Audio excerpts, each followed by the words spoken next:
কাজের বুয়াকে বিয়ে করবেন আপনি? হ্যাঁ, আমার তোমাকে চাই।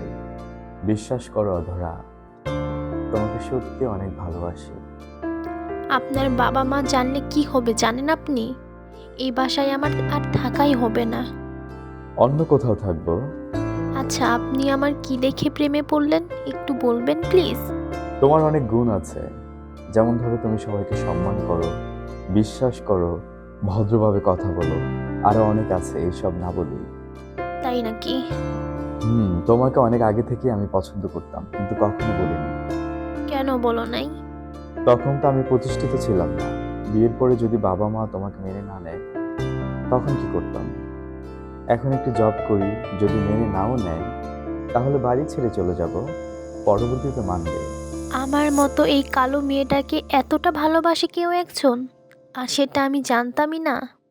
তুমি আমার কাছে আকাশের চাঁদের মতো, কখনো নিজেকে কালো বলে ছোট করবা না। আমার না খুব ভয় লাগছে হাসিম। ভয় করিও না, তোমার এই হাত আমি কখনোই ছাড়বো না।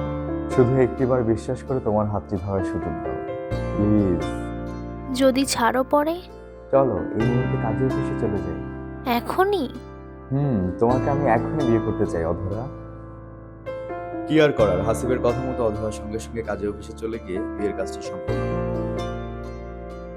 বিয়ের পরে হাসিব ও অধরা বাসায় আসলে, যখন বাসায় জানতে পারে হাসিব অধরাকে বলতে কাজের বুয়াকে বিয়ে করেছে, তখন কোনোভাবেই তার পরিবার মানতে চায় না।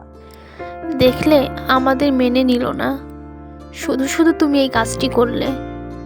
সময় হোক ঠিকই মেনে নেবে। বর্তমানে তাদের মনে অনেক দুঃখ, অভিমান। হুম। না মানার কারণে এক পর্যায়ে হাসিব অধরাকে নিয়ে সেই বাসা থেকে বেরিয়ে এসে একটি ভাড়া বাড়িতে থাকতে শুরু করে। এরপরে এইভাবে 3টি বছর কেটে যায়। এখন অধরার কোলে একটি ছেলে সন্তান, দেখতে প্রায় হাসিবের মতো হয়েছে।